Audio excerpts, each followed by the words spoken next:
એક વાતચીત. પ્રશ્ન 1. તમે ક્યારે ક્યારે હોડીમાં મુસાફરી કરી છે?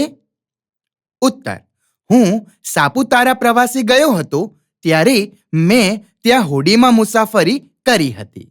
આ ઉપરાંત શાળામાંથી એકવાર અમદાવાદ પ્રવાસે ગયા હતા ત્યારે કાંકરિયા તળાવમાં હોડીમાં મુસાફરી કરી હતી. પ્રશ્ન 2. તમે ક્યાં ક્યાં હોડીને જોઈ છે? ઉત્તર: મેં સાપુતારા, કાંકરિયા તળાવમાં તથા અમારી તાપી નદીમાં હોડીને જોઈ છે. પ્રશ્ન 3. તમે દરિયામાં વચ્ચે ફસાઈ જાઓ તો શું કરશો? ઉત્તર: હું દરિયામાં વચ્ચે ફસાઈ જાઉં તો ધીરજ રાખીશ. ઉતાવળે કોઈ પગલું ભરીશ નહીં. હું કોઈની મદદની રાહ જોઈશ. હું ભગવાનને પ્રાર્થના કરીશ. આ પરિસ્થિતિમાંથી બહાર નીકળવા મારી બુદ્ધિ અને બળનો ઉપયોગ કરીશ. પ્રશ્ન 4. તમને હોડીમાં બેસવું ગમે? કેમ? ઉત્તર: હા, મને હોડીમાં બેસવાનું ગમે છે. હોડીમાં બેસીને મુસાફરી કરવાની ખૂબ જ મજા આવે છે. પ્રશ્ન 5. જીવનમાં તમે કોઈ લક્ષ્ય નક્કી કર્યું છે? શું? ઉત્તર: હા, મેં જીવનમાં અમારા ગૌરવ સરની જેમ શિક્ષક બનવાનું નક્કી કર્યું છે. 2. કાવ્યમાં વાંચીને પ્રાસવાળા શબ્દોની નોંધ કરો અને તેની આધારે વાક્યો બનાવો, જેમ કે કિનારા, મિનારા વગેરે. 1. ખુલે ઝૂલે. તો વાક્ય બનાવીએ. માતાએ આંખ ખોલી જોયું કે બાળક ઝૂલા પર ઝૂલી રહ્યું છે. 2. ફરકે મરકે. વાક્ય: વિજયની ધજા ફરકતી જોઈ રાજા મરકે છે. 3. તાલી મતવાલી. વાક્ય: એણે દીધી છે તાલી મતવાલી રે. 4. રમંતી ભમંતી.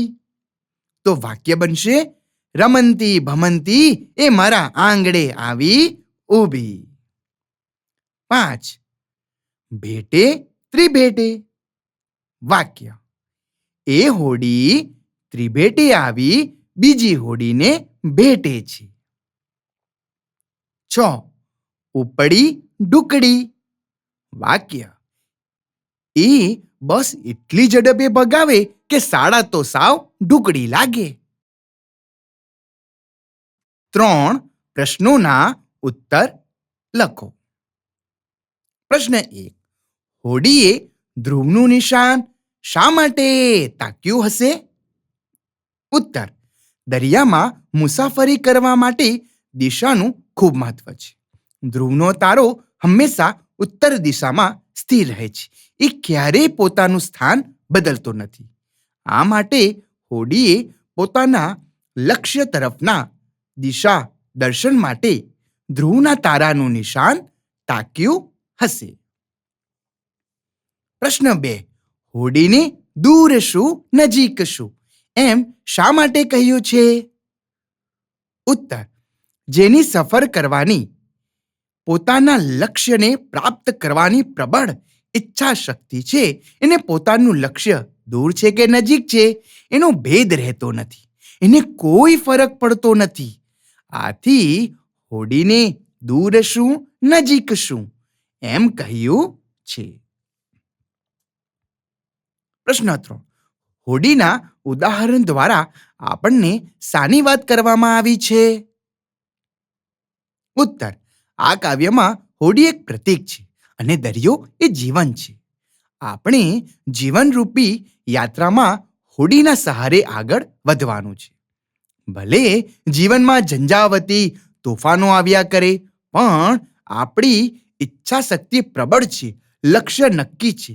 આમ હોડીના ઉદાહરણ દ્વારા આપણને જીવનમાં એક પ્રબળ આશાની પ્રેરણા મળે છે. પ્રશ્ન 4.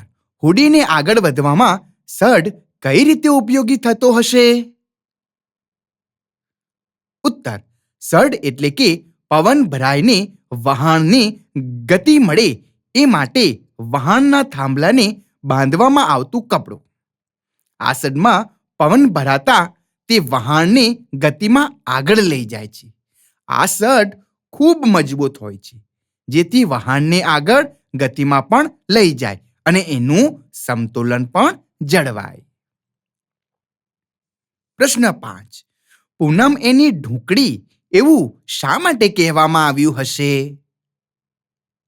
ઉત્તર: બીજના સુકન લઈને અજવાળિયામાં નીકળેલી હોડીના મુસાફરને પોતાના લક્ષ્ય પ્રાપ્તિના ઉત્સાહમાં સમયની ગણતરી રહી નથી. આમ જોત જોતમાં પૂનમ સાવ નજીક આવી ગઈ છે. લાંબો પંથ વાત વાતમાં ઝડપથી અને સહજતાથી કપાઈ ગયો છે. આથી પૂનમ એની ઢૂંકડી એવું કહેવામાં આવ્યું છે. 4. નજીકના વિકલ્પ ધરાવતા અર્થ સામે ખરાની નિશાની કરો. તો બાળકો, અહીં તમને એક વાક્ય આપવામાં આવ્યું છે. એની નીચે બીજા 3 વિકલ્પો છે. તો એ વિકલ્પોમાંથી સાચો વિકલ્પ શોધીને એની આગળ તમારે ખરાની નિશાની કરવાની રહે છે. તો આપણે પ્રથમ વાક્ય જોઈએ. 1. ધ્રુવના તારાનું નિશાન તાકવું એટલે? આકાશમાં ધ્રુવનો તારો ધ્યાનથી જોવો, જીવનમાં એક લક્ષ્ય નક્કી કરવું કે જીવનમાં કોઈ લક્ષ્ય ન હોવું? તો બાળકો, અહીં ધ્રુવના તારાનું નિશાન તાકવું એટલે જીવનમાં એક લક્ષ્ય નક્કી કરવું. બીજું, એકવાર સડ ભર્યા ફૂલ્યા એટલે? જીવનમાં આગળ વધવા માટેની હિંમત મેળવવી. એકવાર નિરાશા સાંપડ્યા પછી બેસી જવું અને લક્ષ્ય પ્રાપ્ત કરવા માટેની હિંમત હારી જવી. તો બાળકો, સડ ભર્યા ફૂલ્યા તો શું મળે છે? વિચારો. હિંમત મળે. જીવનમાં આગળ વધવા માટેની હિંમત મેળવવી. ત્રીજું, પૂનમ એની ઢૂંકડી એટલે? લક્ષ્ય ક્યાંય ન દેખાવું, લક્ષ્ય પ્રાપ્તિથી ખૂબ દૂર રહેવું કે લક્ષ્ય પ્રાપ્તિની નજીકમાં હોવું. તો બાળકો, તમને ખબર છે આ ઢૂંકડી શબ્દનો અર્થ શું થાય છે? નજીક. તો સાચો જવાબ આવશે લક્ષ્ય પ્રાપ્તિની નજીકમાં હોવું. 5. કૌંસમાં આપેલા શબ્દો વડે ખાલી જગ્યા પૂરો. તો આપણે કૌંસમાંના શબ્દોનું વાંચન કરીએ. ભૂમિ, ઝંઝાવાત, પાલવ, હસ્તી.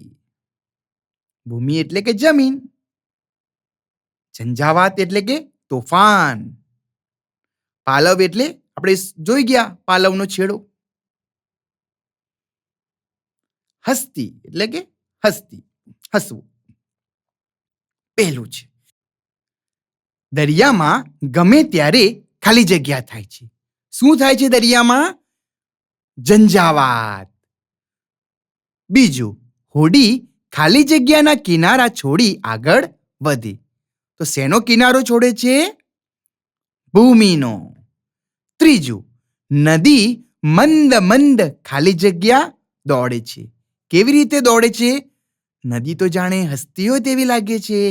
તો નદી મંદ મંદ હસતી દોડે છે. ચોથું, રાધિકા મમ્મીનો ખાલી જગ્યા પકડીને દોડે છે. તો શું આવશે? પાલવ. 6. આપેલા શબ્દોનો ઉપયોગ કરી કવિતાની રચના કરો. તો બાળકો, અહીં તમને શબ્દો આપવામાં આવ્યા છે. આપણે એ શબ્દોનું પહેલા વાંચન કરીએ.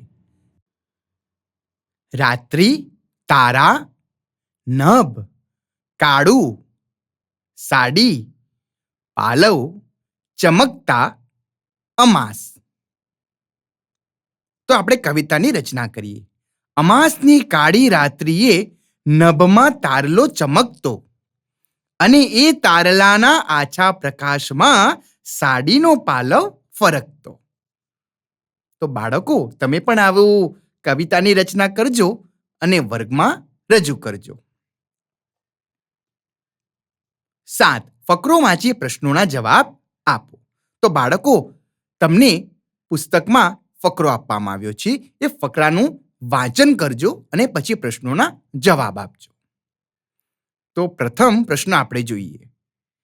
શેરપાએ શા માટે અરુણિમાને પાછા ફરવાની સલાહ આપી? ઉત્તર: અરુણિમાનો બોટલનો ઓક્સિજન પૂરો થઈ જવાથી શેરપાએ અરુણિમાને પાછા ફરવાની સલાહ આપી.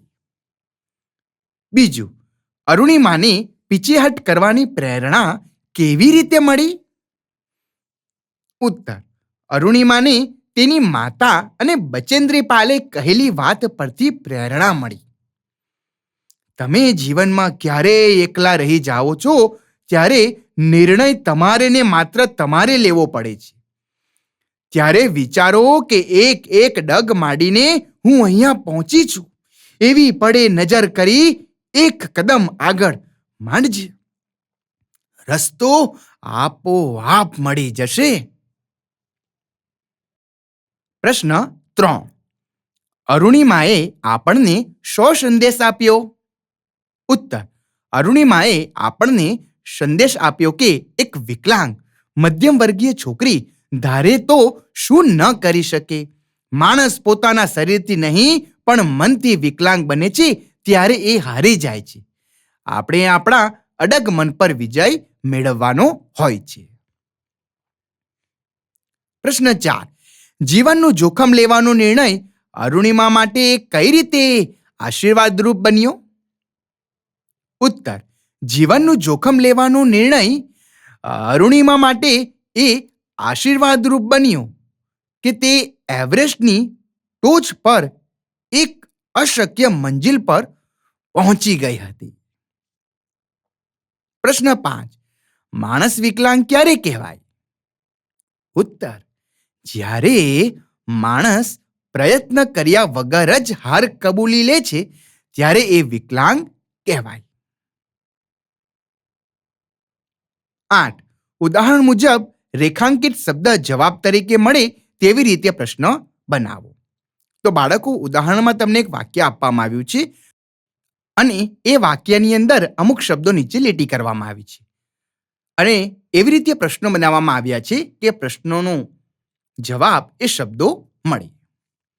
તો અહીં આપણને એક વાક્ય આપવામાં આવ્યું છે. આપણે એનું વાંચન કરીએ. આસવી તેના ભાઈ ફિલિપને લેવા સાંજે 7 વાગ્યે રેલવે સ્ટેશન પર પ્લેટફોર્મ નંબર 4 પર ઝડપથી પહોંચે છે. તો બાળકો, આપણે અહીં જે શબ્દો નીચે લીટી કરવામાં આવી છે તો આપણે એના આધારે પ્રશ્નો બનાવીશું કે પ્રશ્નોનો જવાબ એ શબ્દ મળે. તો પહેલું બનાવીએ કે આસવી કોને લેવા સ્ટેશન પર પહોંચી હતી? કોને લેવા માટે? તેના ભાઈ ફિલિપને લેવા માટે. બીજું, આસવી કેટલા વાગે સ્ટેશન પર પહોંચી હતી? તમે જોઈ શકો છો અહીં 7 વાગે.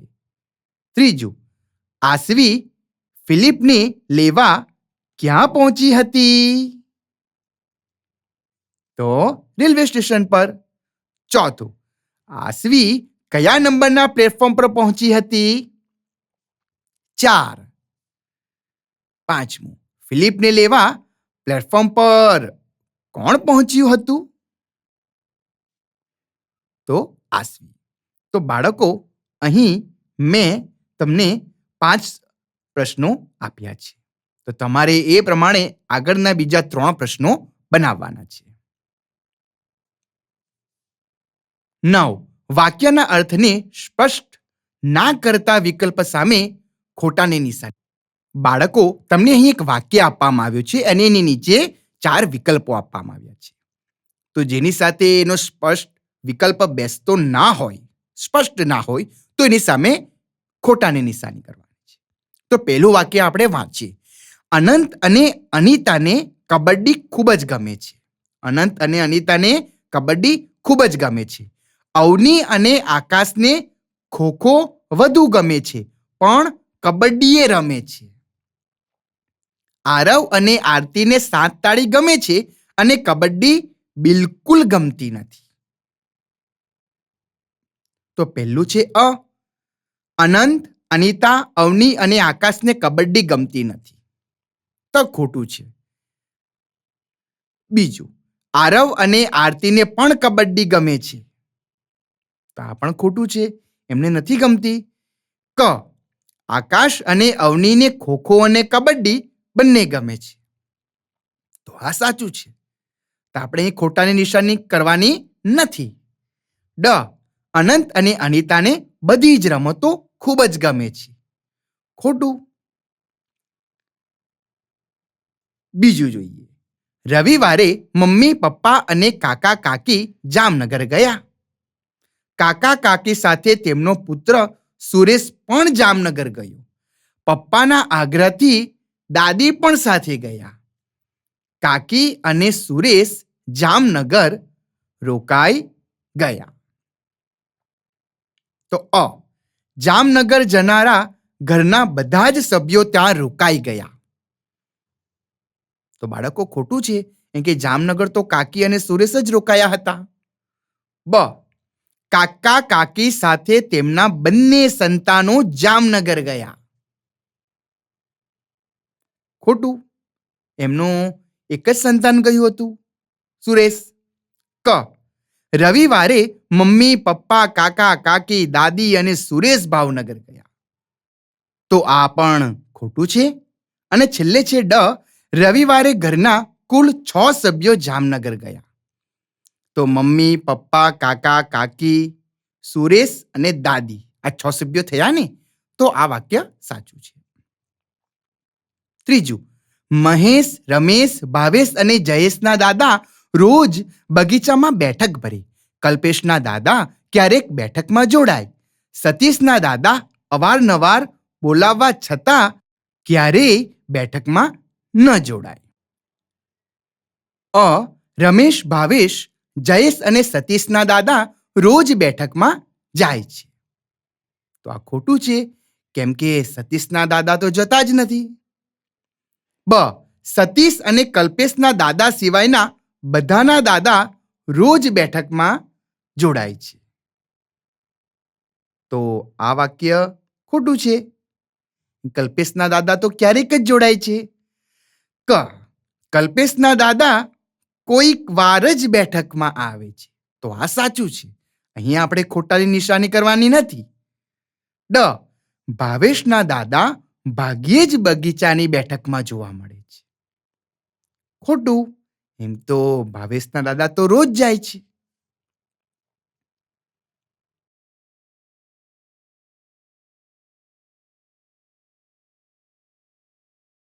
દસ. પદ્યમાંથી ગદ્યમાં રૂપાંતર કરો અને ગદ્યમાંથી પદ્યમાં રૂપાંતર કરો. તો બાળકો, અહીં તમને એક વાક્ય આપવામાં આવ્યું છે કે એક વાર સડ ભર્યા ફૂલ્યા ને વાયરા ખુલ્યા. તો એનો અર્થ તમારે સમજાવવાનો છે, સમજૂતી આપવાની છે. તો જોઈએ આપણે. સફર વખતે યાત્રીની હોડીના સડમાં દરિયાઈ વાયરો એટલે કે પવન ભરાતા સડ ખુલે છે અને હોડીને ગતિ મળે છે. બીજું, સામે ખુલ્લું આકાશ છે અને નવા નવા રસ્તાઓ ખુલતા જાય છે. તો કઈ પંક્તિ આવશે? સામે આભના તે આગડા ખુલે ને પંથ નવા ઝૂલે.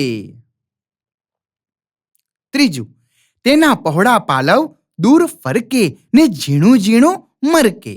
તાની સમજૂતી જોઈએ કે દૂર તેના પહોળા પાલવ ફરકી રહ્યા છે અને જાણે મંદ મંદ મરકી રહ્યા છે. ચોથું, તેણે ધ્રુવનું નિશાન તાકીને હોડીને તે દિશામાં આગળ હંકારી છે. તો અહીં કવિતાની કઈ પંક્તિ આવશે? વિચારો. એણે ધ્રુવનું નિશાન ભલે તાક્યું, બાકી ન કઈ રાખ્યું.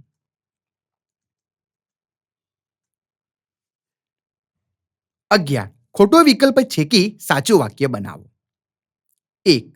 નરેશે માહિતી મેળવીને ચાર્ટ તૈયાર થયો કરો કે કર્યો? તો ચાર્ટ તૈયાર કર્યો. તો આપણે થયો અને કરો એ બે શીખવાનું છે. બીજું, કવિ કલાપીએ અનેક કાવ્યો બનાવી હતી, રચના કરી હતી કે લખ્યા હતા? તો કાવ્યોને શું કર્યા હતા? લખ્યા હતા. તો બનાવી હતી, રચના કરી હતી, એને આપણે છેકી નાખીશું. ત્રીજું, લોકો જુદા જુદા પ્રકારના ધંધા વ્યવસાય કરીને આજીવિકા વસાવે, મેળવે કે કરે છે? તો આજીવિકા મેળવે છે. આપણે વસાવે અને કરે એ બે પર આપણે છેકીશું. ચોથું, હડપ્પીય પ્રજાની કલા કારીગરી એમના રમકડામાં વ્યક્ત થાય છે, દેખાતી છે કે જણાય છે? તો એમની કલા કારીગરી એમના રમકડામાં જણાય છે. પાંચમું, ઘણીવાર લોકોની સુવિધાને બદલે વ્યવસ્થાની જાળવણીને વધારે મહત્વ આપવામાં, લેવામાં કે દેવામાં આવે છે. તો શું કરે છે? આપવામાં આવે છે.